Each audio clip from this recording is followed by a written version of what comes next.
Very good evening class, welcome to our YouTube channel RPSC bio academy. आज हम एक नया चैप्टर शुरू कर रहे हैं, प्लांट मूवमेंट्स। कौन सा चैप्टर? Plant movements. सबसे पहले हम देखते हैं मूवमेंट्स को। सबसे पहले हम किसको देखते हैं? मूवमेंट्स को देखते हैं। सबसे पहले हम मूवमेंट्स को देखते हैं। मूवमेंट्स क्या है? देखिए, एक्सटर्नल फैक्टर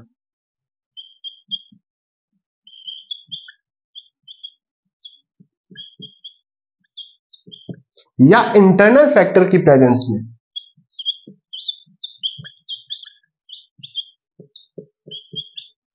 एक्सटर्नल फैक्टर या इंटरनल फैक्टर की प्रेजेंस में यदि कोई ऑर्गेनिज्म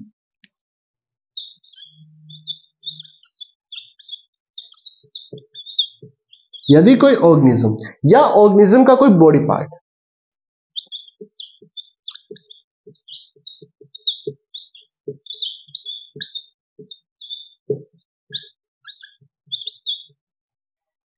मूवमेंट्स है क्या? एक्सटर्नल फैक्टर या इंटरनल फैक्टर की प्रेजेंस में यदि कोई ऑर्गेनिज्म या ऑर्गेनिज्म के बॉडी पार्ट के या तो लोकेशन या पोजीशन में चेंज आ जाए। पोजीशन में क्या आ जाए? चेंज आ जाए। दोबारा समझते हैं। मूवमेंट्स है क्या? एक्सटर्नल फैक्टर या इंटरनल फैक्टर की प्रेजेंस में लिविंग ऑर्गेनिज्म या ऑर्गेनिज्म के किसी बॉडी पार्ट में लोकेशन में या पोजीशन में क्या आ जाए? चेंज आ जाए। वो मूवमेंट्स कहलाती है। वो क्या कहलाती है? मूवमेंट्स कहलाती है। देखिए, मूवमेंट्स क्या है? जैसे मान लीजिए मैं खड़ा हूं, मैं अपने बॉडी पार्ट में क्या कर रहा हूं? चेंज कर रहा हूं। पोजीशन में क्या कर रहा हूं? चेंज कर रहा हूं। ये मूवमेंट्स है। ठीक है। मूवमेंट्स और लोकोमोशन एनिमल्स में पाए जाते हैं और प्लांट्स में मूवमेंट शब्द का जनरली यूज किया जाता है। प्लांट्स में लोकोमोशन शब्द का यूज हम नहीं करते। एनिमल्स में लोकोमोशन और मूवमेंट दोनों शब्दों का यूज किया जाता है। प्लांट्स में केवल मूवमेंट शब्द का क्या किया जाता है? यूज किया जाता है। ठीक है। अब इसे थोड़ा सा समझते हैं। जो मूवमेंट्स होती है ये लिविंग ऑर्गेनिज्म में होती है। सभी लिविंग ऑर्गेनिज्म में होती है, चाहे वो प्लांट है, चाहे वो एनिमल है, चाहे वो एल्गी है, कोई भी लिविंग ऑर्गेनिज्म है, सब में मूवमेंट होगी। इसीलिए इसे लिविंग ऑर्गेनिज्म का डिफाइनिंग कैरेक्टर कहते हैं। डिफाइनिंग कैरेक्टर कहते हैं। क्या कहते हैं? डिफाइनिंग कैरेक्टर कहते हैं। ये कैरेक्टर सब में पाया जाएगा। जितने भी लिविंग ऑर्गेनिज्म है सब में ये कैरेक्टर पाया जाएगा। इसीलिए लिविंग और नॉन लिविंग को, सजीव और निर्जीव को हम पहचान सकते हैं मूवमेंट से, कि जिनमें मूवमेंट्स पाई जाती है वो सारे सजीव है, जिनमें मूवमेंट्स नहीं पाई जाती वो सारे निर्जीव है। तो ये एक डिफाइनिंग कैरेक्टर है। हम डिफाइन कर सकते हैं केवल इस कैरेक्टर से कि कौन से सजीव है, कौन से निर्जीव है, क्योंकि सभी लिविंग ऑर्गेनिज्म में ये मूवमेंट्स पाई जाती है। मूवमेंट्स है क्या? एक्सटर्नल फैक्टर या इंटरनल फैक्टर की प्रेजेंस में कोई ऑर्गेनिज्म या ऑर्गेनिज्म का कोई बॉडी पार्ट अपने लोकेशन या पोजीशन में क्या करता है? चेंज करता है। वो क्या कहलाती है? मूवमेंट्स कहलाती है। वो क्या कहलाती है? मूवमेंट्स कहलाती है। अब थोड़ा सा आगे बढ़ते हैं।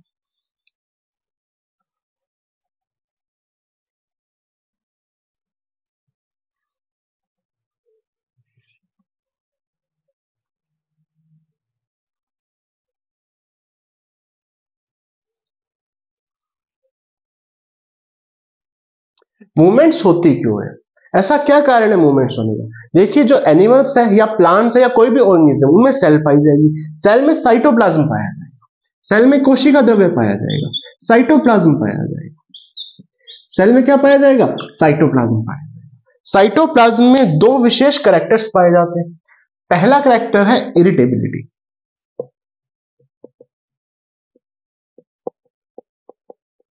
दूसरा कैरेक्टर है सेंसिटिविटी।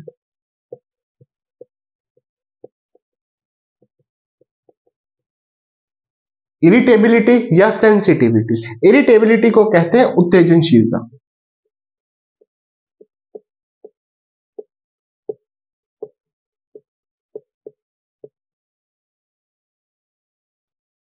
उत्तेजनशीलता। सेंसिटिविटी को कहते हैं संवेदनशीलता।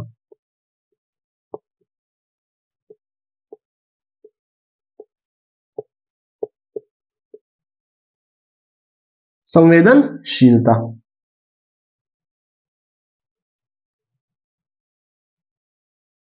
संवेदनशीलता। तो मूवमेंट्स होती क्यों है? क्योंकि साइटोप्लाज्म में इरिटेबिलिटी और सेंसिटिविटी का गुण पाया जाता है। साइटोप्लाज्म में इरिटेबिलिटी या सेंसिटिविटी का क्या पाया जाता है? गुण पाया जाता है। इसके कारण क्या होती है? मूवमेंट्स होती है। इसके कारण क्या होती है? मूवमेंट्स होती है। जैसे हमने एक एग्जांपल पढ़ा था माइमोसा प्यूडिका।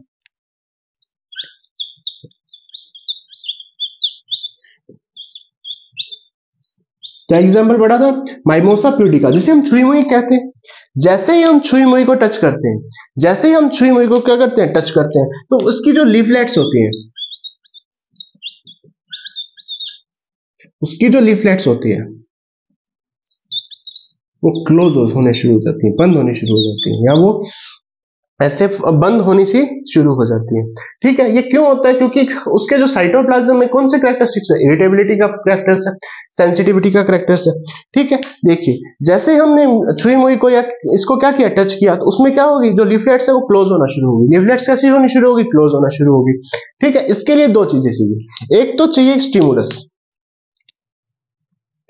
स्टिमुलस चाहिए। क्या चाहिए? स्टिमुलस चाहिए। और क्या चाहिए? रेस्पॉन्स चाहिए। और क्या चाहिए? रेस्पॉन्स चाहिए। स्टिमुलस भी चाहिए और रेस्पॉन्स भी चाहिए। जैसे हमने छुई हुई को टच किया तो हमने स्टिमुलस दिया और उससे क्या पैदा हुआ? रेस्पॉन्स पैदा हुआ। तो स्टिमुलस भी चाहिए और रेस्पॉन्स भी चाहिए। अब हम स्टिमुलस और रेस्पॉन्स को समझते हैं।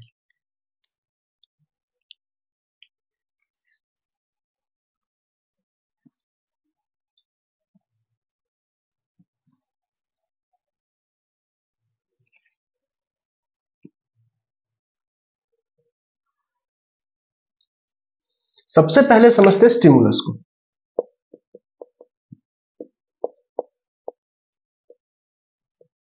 स्टिमुलस को समझते हैं। ठीक है, स्टिमुलस क्या था? जैसे मैंने छुई मुई को टच किया था, वो क्या था? वो एक तरह का स्टिमुलस था। जैसे सूरजमुखी का पौधा नहीं होता, जैसे जैसे सन मूवमेंट करता है वैसे सूरजमुखी का फूल भी क्या करता है? मूवमेंट करता है। वो भी एक मूवमेंट है। वो भी क्या है? एक मूवमेंट ही तो है। तो स्टिमुलस क्या है? स्टिमुलस या तो होता है एक्सटर्नल फैक्टर,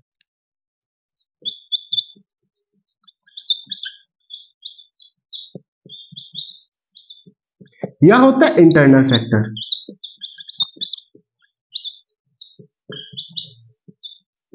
या तो वो एक्सटर्नल फैक्टर होता है या वो इंटरनल फैक्टर होता है। स्टिमुलस क्या होता है? एक्सटर्नल फैक्टर या इंटरनल फैक्टर जो इन्फ्लुएंस करे, जो क्या करे? इन्फ्लुएंस करे प्लांट की मूवमेंट को।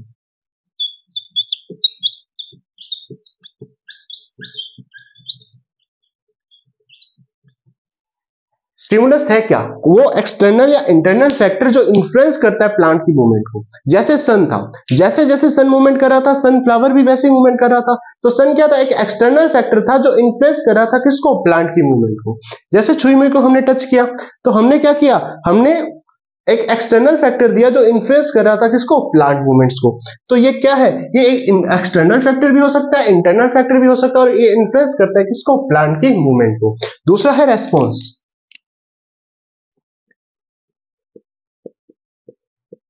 रेस्पॉन्स, रेस्पॉन्स क्या है? Reaction of stimulus.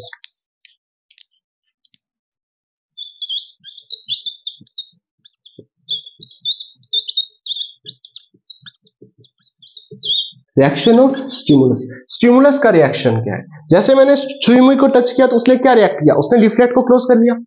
ठीक है, या सनफ्लावर के जैसे ही सन ऊपर आया, सनफ्लावर के सन मूवमेंट कर रहा है तो सनफ्लावर भी क्या कर रहा है? मूवमेंट कर रहा है। तो सनफ्लावर जो मूवमेंट कर रहा है वो भी तो एक रेस्पॉन्स है। तो स्टिमुलस की प्रेजेंस में जो रिएक्शन आएगा वो क्या होगा? वो रेस्पॉन्स होगा। ठीक है, तो ये स्टिमुलस और रेस्पॉन्स हो गए। अब थोड़ा सा आगे चलते हैं।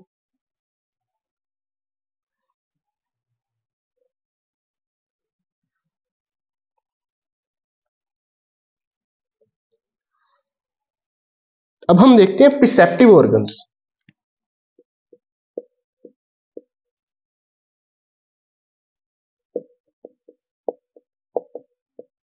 organs,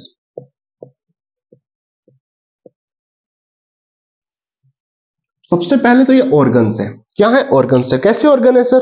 जैसे हमने देखा था कि हमने छुई मुई को टच किया था, तो छुई मुई में कुछ ऐसे ऑर्गन्स होंगे जो इंफॉर्मेशन को रिसीव करेंगे, जो इंफॉर्मेशन को क्या करेंगे? रिसीव करेंगे। ये क्या है? ये रिसीव ऑर्गन है या रिसीव करते हैं। क्या करते हैं? रिसीव। किसको रिसीव करते हैं? इंफॉर्मेशन को। इंफॉर्मेशन को रिसीव करने वाले ऑर्गन्स या स्टिमुलस को रिसीव करने वाले ऑर्गन्स, जो स्टिमुलस को रिसीव करते हैं। किसको रिसीव करते हैं? स्टिमुलस को। ठीक है, स्टिमुलस को रिसीव करने वाले ऑर्गन क्या कहलाएंगे? प्रिसेप्टिव ऑर्गन्स कहलाएंगे। दूसरे कौन सा? Responsive organs.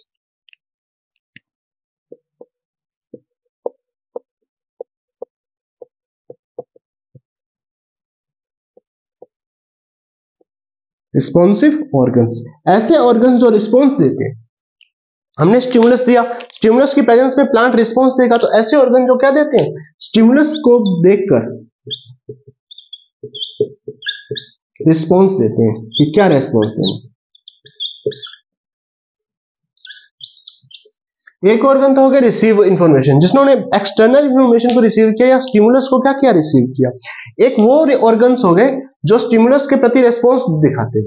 ये तो इंफॉर्मेशन को रिसीव करते हैं, ये रेस्पॉन्स दिखाते हैं। ठीक है, तो ये आगे रिसेप्टिव और प्रिसेप्टिव ऑर्गन्स और रिस्पॉन्सिव ऑर्गन्स आगे चलते हैं।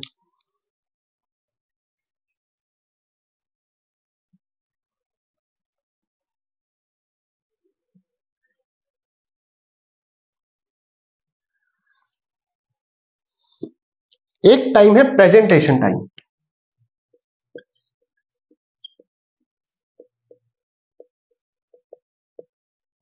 प्रेजेंटेशन टाइम, पहली बात तो ये टाइम है। कैसा टाइम है? मान लीजिए हमने कोई स्टिमुलस दिया। क्या दिया? स्टिमुलस दिया। जितने समय तक स्टिमुलस दिया गया वो प्रेजेंटेशन टाइम है। जितने समय तक, वो टाइम जितने समय तक स्टिमुलस प्रेजेंट है, स्टिमुलस क्या है? प्रेजेंट है, वो टाइम क्या कहलाएगा? प्रेजेंटेशन टाइम कहलाएगा। जैसे सन है, ठीक है, सन के लिए प्रेजेंटेशन टाइम क्या है? सनफ्लावर के लिए प्रेजेंटेशन टाइम क्या है? जब तक सन प्रेजेंट है वो क्या है? वो प्रेजेंटेशन टाइम है। ठीक है, जब स्टिमुलस प्रेजेंट है उस समय को टाइम को क्या कहते हैं? प्रेजेंटेशन टाइम कहते हैं। दूसरा टाइम है रेस्पॉन्स टाइम। रेस्पॉन्स टाइम, जब आपने स्टिमुलस दे दिया,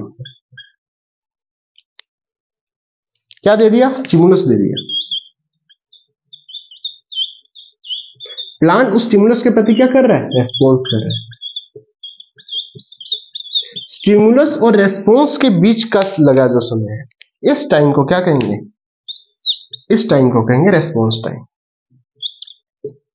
स्टिमुलस देने के बाद और रेस्पॉन्स से पहले का जो समय होता है, स्टिमुलस देने के बाद और रेस्पॉन्स के पहले का समय क्या कहलाएगा? रेस्पॉन्स टाइम कहलाएगा। और प्रेजेंटेशन टाइम क्या है? कि जितनी देर तक स्टिमुलस दिया गया वो क्या है? Presentation time. ठीक है, तो ये प्रेजेंटेशन टाइम और रेस्पॉन्स टाइम हो गया। अब थोड़ा सा आगे चलते हैं। अब देखते हैं law of summation of stimulus.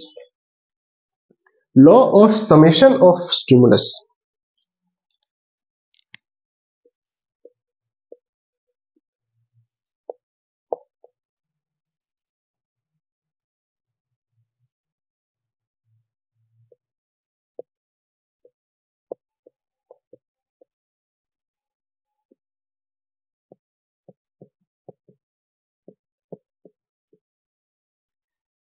Law of summation of stimulus, इसको देखते हैं। मान लीजिए हमने कोई स्टिमुलस दिया। क्या दिया? स्टिमुलस दिया। किसी भी प्लांट को या एनिमल को हमने कोई स्टिमुलस दिया। ठीक है सर, ये स्टिमुलस जो था वो लो पोटेंशियल का था। कैसा था?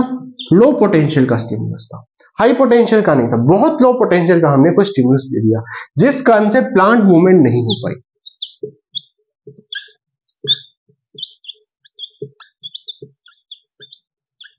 प्लांट मूवमेंट हो ही नहीं पाई। प्लांट मूवमेंट नहीं हो पाई। स्टिमुलस बहुत लो पोटेंशियल का दिया जिससे प्लांट की मूवमेंट हो ही नहीं पाई। ठीक है, हमने क्या किया कि इस लो स्टिमुलस को कंटिन्यूस देना शुरू किया। लो स्टिमुलस को कंटिन्यूस देना शुरू किया, लगातार देना शुरू किया, तो देखा कि प्लांट की मूवमेंट हो गई।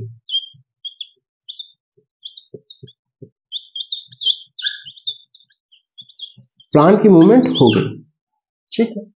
Law of summation of stimulus क्या है कि जब हम कोई स्टिमुलस बहुत लो पोटेंशियल का देते हैं तो उस प्लांट की मूवमेंट नहीं होती, लेकिन जब कॉन्टिन्यूस देते हैं तो प्लांट की मूवमेंट हो जाती है। ऐसा क्यों? क्योंकि जितने भी स्टिमुलस दिए थे सबका सम हो गया। यह है योगात्मक, स्टिमुलस का योगात्मक नियम। ठीक है, जितने भी स्टिमुलस दिए थे सबका क्या हो गया? योग हो गया। सबका क्या हो गया? समीशन हो गया। समीशन होने से प्लांट की मूवमेंट हुई। तो जो भी स्टिमुलस आप देंगे उनका सबका समीशन होगा। ठीक है, चाहे वो लो पोटेंशियल के हो चाहे वो हाई पोटेंशियल के हो, और उसके प्रति ही रेस्पॉन्स आएगा। उसके प्रति क्या आएगा? रेस्पॉन्स आएगा। तो स्टिमुलस अगर लो पोटेंशियल का दिया जाए और कंटिन्यूस दिया जाए तो प्लांट की मूवमेंट होगी। तो ये है law of summation of stimulus, stimulus के योगात्मक का नियम। ठीक है, आगे चलते हैं।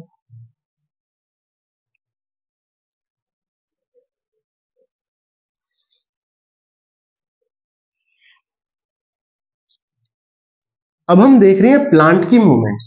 क्या देख रहे हैं? प्लांट की मूवमेंट्स। देखिए, प्लांट की मूवमेंट्स दो तरीके की। एक है मूवमेंट फॉर लोकोमोशन,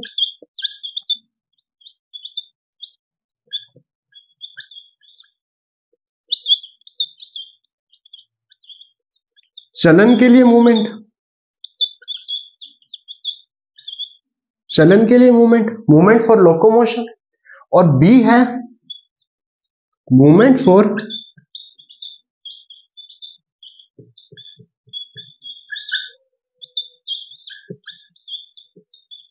कर्वेचर, वक्रण के लिए गति।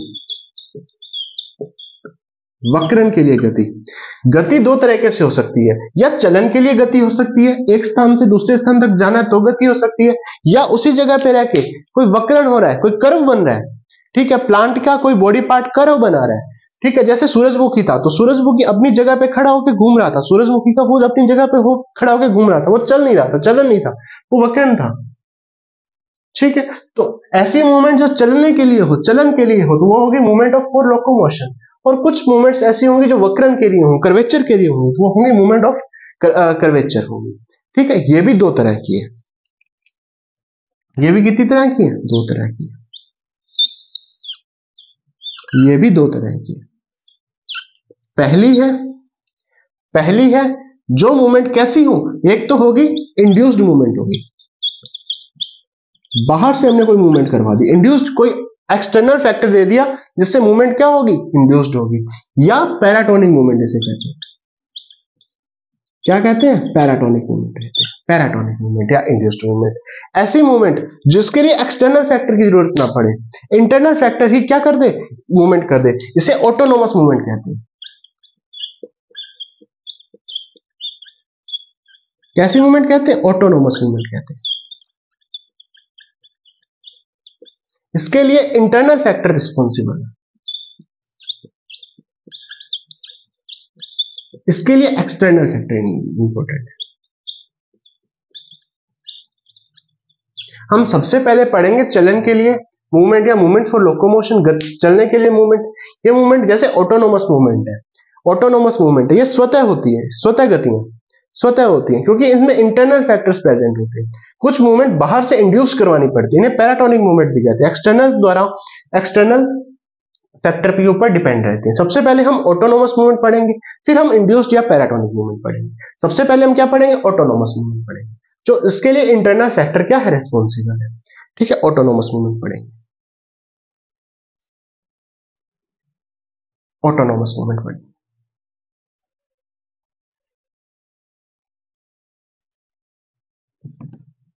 ऑटोनोमस मूवमेंट पढ़ेंगे।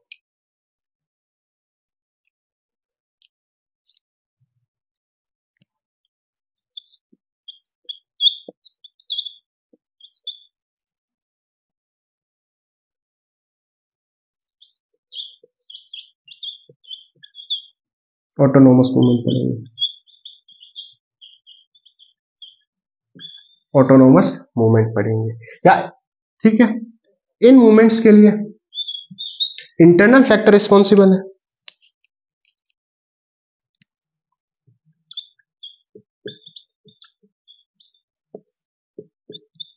इंटरनल फैक्टर्स क्या है? रिस्पॉन्सिबल है। ठीक है, स्वतः गतियां पढ़ेंगे। इसमें सबसे जो पहली मूवमेंट वो है सिलियरी मूवमेंट।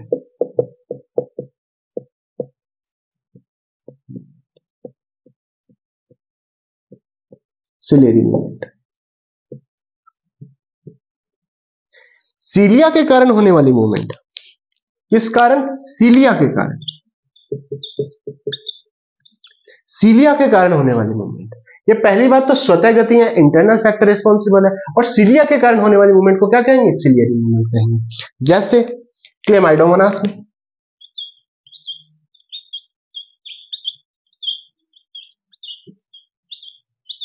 क्लेमाइडोमोनास आ गया, वोल्वोक्स आ गया,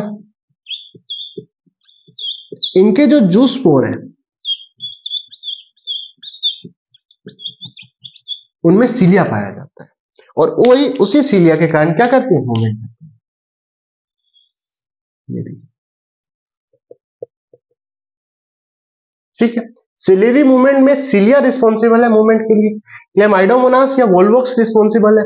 ठीक है, इनमें क्या पाया जाता है? जूस पोर्स, और वो जूस पोर्स में सीलिया पाया जाता है, जिस कारण से मूवमेंट होती है। ये आगे सिलेरी मूवमेंट्स आ गई। दूसरी मूवमेंट है अमीबॉइड मूवमेंट्स। दूसरी मूवमेंट कौन सी है? अमीबॉइड मूवमेंट है।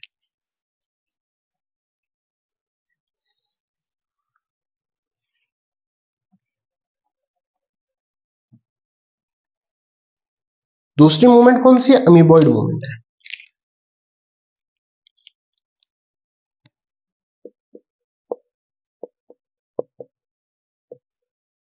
अमीबॉइड मूवमेंट है।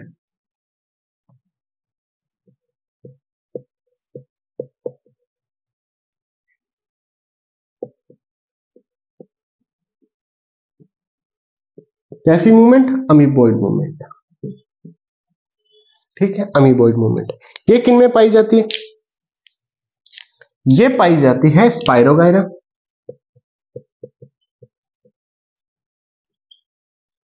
स्पाइरोगायरा, प्लाज्मोडियम,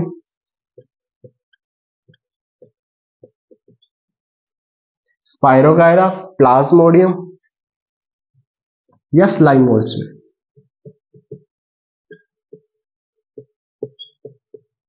स्लाइम मोल्ड्स में, स्पाइरोगायरा, प्लाज्मोडियम या स्लाइम मोल्ड्स में। इस मूवमेंट में क्या होता है?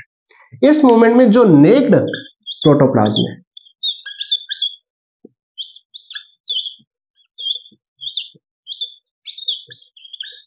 नेक्ड प्रोटोप्लाज्म, नेक्ड प्रोटोप्लाज्म मतलब ऐसा प्रोटोप्लाज्म जिसमें मेम्ब्रेन अनुपस्थित है, मेम्ब्रेन नहीं पाई जाती। नेक्ड प्रोटोप्लाज्म मेम्ब्रेन क्या है? अनुपस्थित है, मेम्ब्रेन नहीं पाई जाती। ठीक है, नेक्ड प्रोटोप्लाज्म जो है वो क्रीपिंग करता है, विसर्पी करता है। क्या करता है? क्रीपिंग करता है, विसर्पी करता है।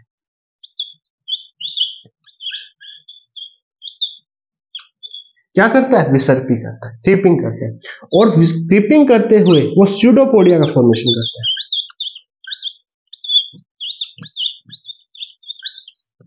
स्यूडोपोडिया का क्या करता है? फॉर्मेशन करता है। मीबॉइड मूवमेंट क्या है? स्पाइरोगायरा, स्लाइम मोल्ड्स या प्लाज्मोडियम में पाई जाती है। यह नेक्ड प्रोटोप्लाज्म जो क्रीपिंग करते हुए स्यूडोपोडिया का क्या करता है? फॉर्मेशन करता है। जैसे देखिए,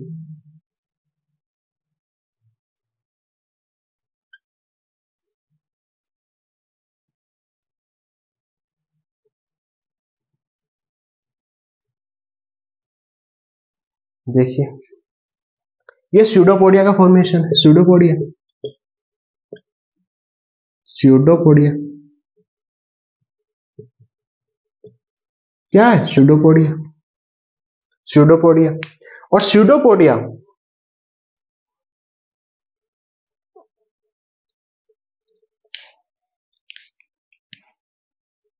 स्यूडोपोडिया से क्या होती है? मूवमेंट होती है। स्यूडोपोडिया से क्या होती है? मूवमेंट होती है। जैसे अमीबा नहीं होता, अमीबा क्या है? कोई शेप फिक्स थोड़ी है अमीबा की। ठीक है, वो स्यूडोपोडिया बनाता जाता है और आगे मूवमेंट करता जाता है, स्यूडोपोडिया बनाता जाता है और आगे मूवमेंट करता जाता है। जैसे ये है, ठीक है, ये अब धीरे से स्यूडोपोडिया और बन जाएगा, देखिए ऐसे बन जाएगा, फिर ये और आगे मूव चला जाएगा ऐसे। तो ऐसे स्यूडोपोडिया बनते जाएंगे और मूवमेंट होती जाएगी। स्पाइरोगायरा, स्लाइमोल्ड्स या प्लाज्मोडियम में ऐसी तरह की मूवमेंट होती है। नेक्ड प्रोटोप्लाज्म क्रीपिंग करते हुए स्यूडोपोडिया का क्या करता है? फॉर्मेशन करता है। इसमें नेक्ड क्यों है? क्योंकि कोई मेम्ब्रेन उपस्थित नहीं है, सिर्फ प्रोटोप्लाज्म में जो मूवमेंट आगे कर रहा है, जो स्यूडोपोडिया का क्या कर रहा है? फॉर्मेशन कर रहा है। ये था मीबॉइड मूवमेंट। आगे चलते हैं, तीसरी मूवमेंट्स की बात करते हैं। तीसरी मूवमेंट है एक्सक्रीटरी मूवमेंट।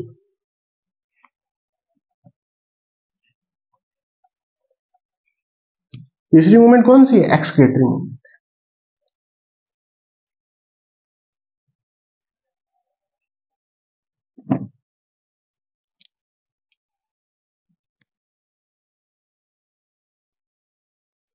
तीसरी मूवमेंट कौन सी है? Excretory movement.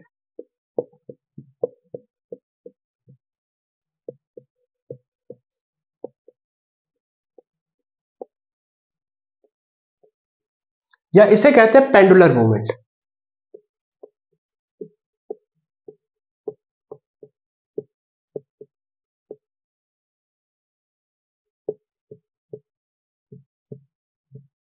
पेंडुलर मूवमेंट कहते हैं, एक्सक्रीटरी मूवमेंट कहते हैं, या क्या कहते हैं? पेंडुलर मूवमेंट कहते हैं। ठीक है, ये किसमें पाई जाती है? ऑसिलेटोरियम में।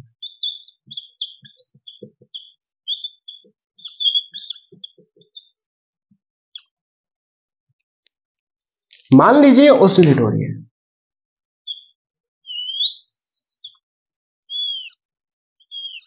क्या है? ऑसिलेटोरियम। ऑसिलेटोरिया पेंडुलर का मूवमेंट करेगा,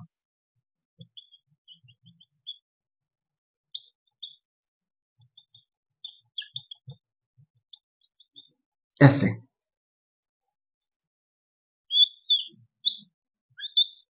ये मूवमेंट पेंडुलर मूवमेंट करेगा।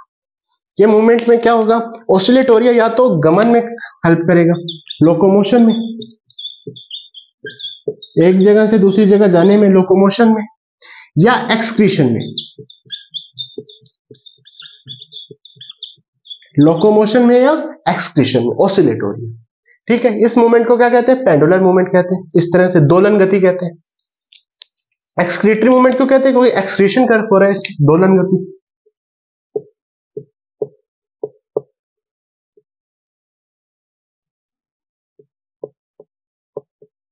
दोलन गति कहते हैं। ठीक है, आगे चलते हैं, नंबर 4 पे चलते हैं। इधर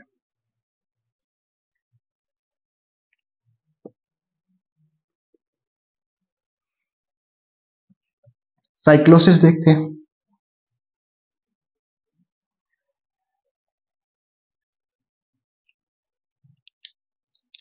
साइक्लोसिस देखते हैं।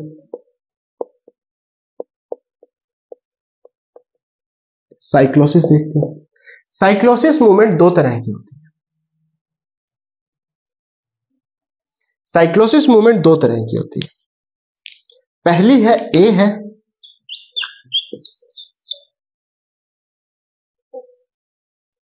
रोटेशन, दूसरी है सर्कुलेशन।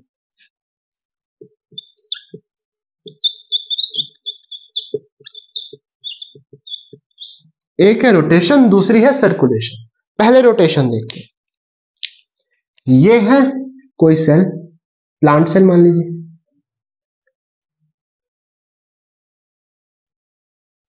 प्लांट सेल के बिल्कुल बीचों बीच वैक्यूल होती है।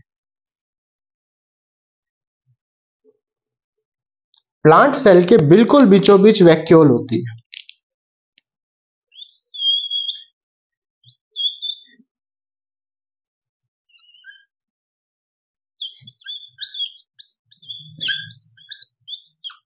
प्लांट सेल के बिल्कुल बीचों बीच वैक्यूल होती है। यदि जो साइटोप्लाज्म है वो या तो एंटी क्लॉकवाइज या क्लॉकवाइज डायरेक्शन में मूवमेंट करे। साइटोप्लाज्म या तो क्लॉकवाइज डायरेक्शन में मूवमेंट करे या एंटी क्लॉकवाइज डायरेक्शन में मूवमेंट करे, तो वो मूवमेंट कैसी होगी? रोटेशन मूवमेंट होगी। सर्कुलेशन मूवमेंट में क्या होगा कि साइटोप्लाज्म अपनी मर्जी से किसी भी डायरेक्शन में मूवमेंट करेगा, कोई फिक्स डायरेक्शन नहीं, अपनी मर्जी से जो मर्जी डायरेक्शन में। रोटेशन में तो एक फिक्स डायरेक्शन होगी, या तो क्लॉकवाइज या एंटी क्लॉकवाइज। सर्कुलेशन में कोई फिक्स डायरेक्शन नहीं है। ठीक है, साइक्लोसिस गति दो तरह की है, एक रोटेशन, एक सर्कुलेशन। रोटेशन की एग्जांपल है हाइड्रिला,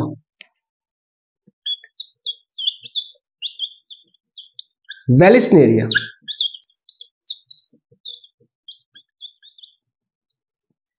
हाइड्रिला या वेलिस्नेरिया प्लांट में।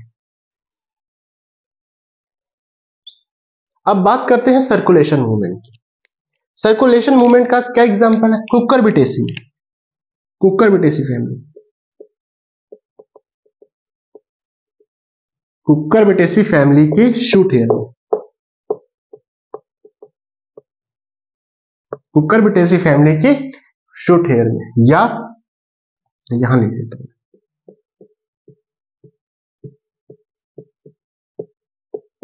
ट्रेडकैंशिया प्लांट में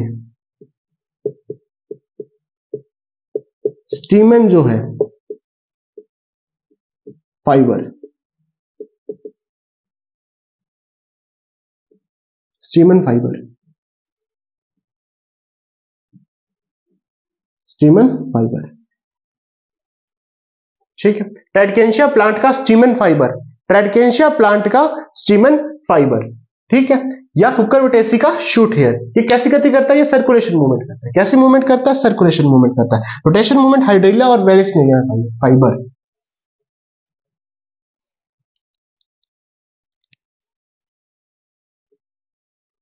फाइबर्स,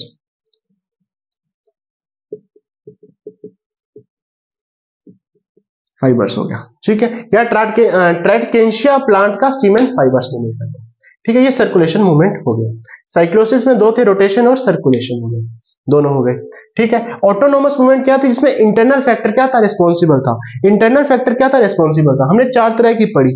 सबसे पहले सिलियरी पढ़ी, फिर अमीबॉइड पढ़ी, फिर ओसिलेटोरियम में पाई जाने वाली पेंडुलर मूवमेंट पढ़ी, फिर चौथी हमने साइक्लोसिस पढ़ी, ठीक है। ये कौन सी थी? ऑटोनोमस मूवमेंट्स थी। कौन सी मूवमेंट्स थी? Autonomous movement. इसे स्पॉन्टेनियस मूवमेंट भी कहते हैं,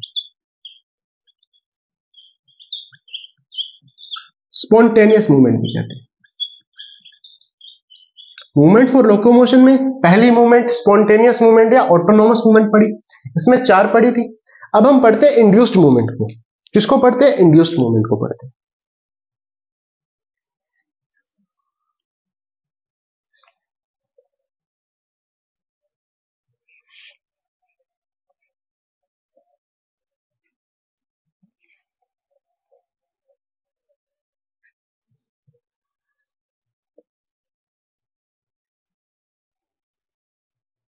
अब हम पढ़ते हैं इंड्यूस्ड मूवमेंट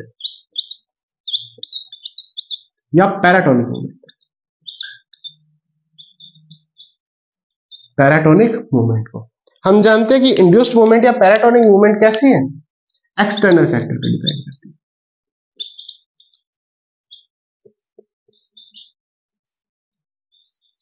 एक्सटर्नल फैक्टर पे डिपेंड करती है।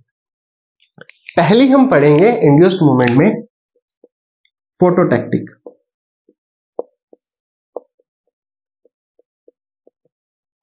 फोटोटैक्टिक मूवमेंट,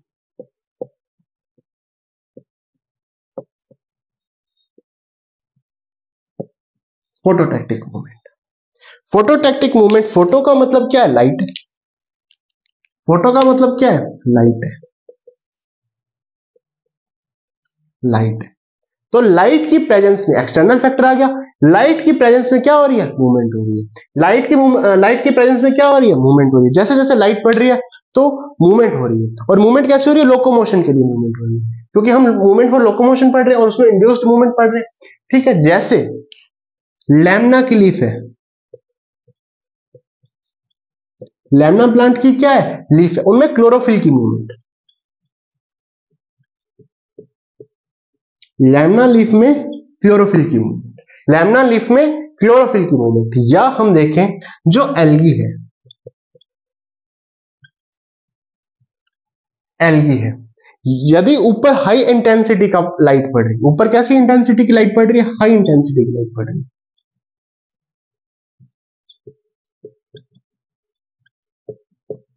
हाई इंटेंसिटी की लाइट पड़ रही है, तो एल्गी बॉटम में चली जाए, एल्गी कहां चली जाए? बॉटम में चली जाए। फोटोटैक्टिक मूवमेंट है, लाइट की प्रेजेंस में मूवमेंट है, जैसे लैम्ना की लीफ क्लोरोफिल, लैम्ना की लीफ में क्लोरोफिल की मूवमेंट। या एल्गी हाई इंटेंसिटी की लाइट में कहां चली जाए? बॉटम में, पैंदे में चली जाए, ठीक है। ये कैसी मूवमेंट है? ये फोटोटैक्टिक मूवमेंट है। ये मूवमेंट लाइट की प्रेजेंस में एक जगह से दूसरे जगह लोकोमोशन के लिए आ रही है। हमने अभी देखा था लोकोमोशन की, कर्वेचर वाली बाद में देखते हैं, ठीक है। ये फोटोटैक्टिक मूवमेंट है।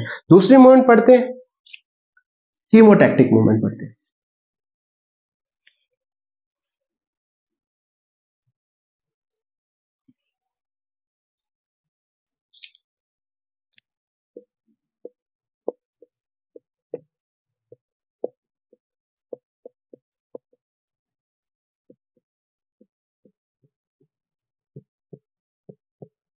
कीमोटैक्टिक मूवमेंट पढ़ते हैं। ये मूवमेंट कहां पाई जाती है? टेरिडोफाइट्स में पाई जाती है।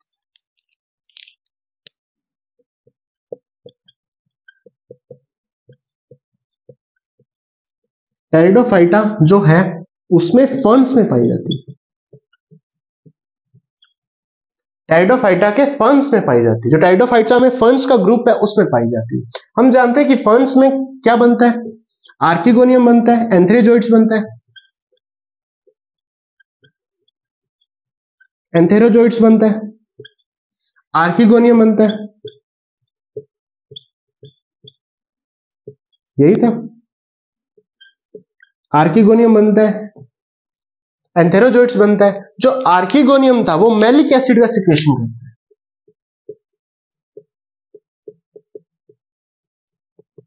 आर्किगोनियम द्वारा मैलिक एसिड का सिक्रेशन किया जाता है। इसी मैलिक एसिड को ग्रहण करके मैलिक एसिड को ग्रहण करके एंथेरोजोइड्स आर्किगोनियम की तरफ मूवमेंट करता है। मैलिक एसिड मिलने के कारण एंथेरोजोइड्स आर्किगोनियम की तरफ मूवमेंट करता है।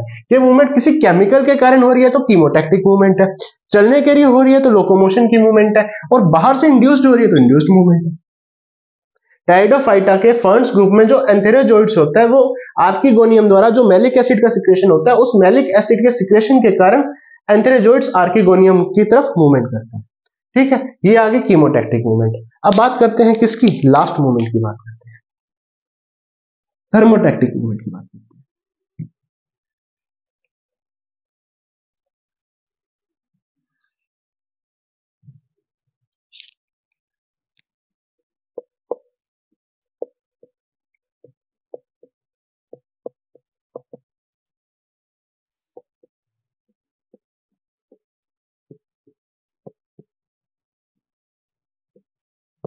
थर्मो का मतलब होता है टेम्परेचर।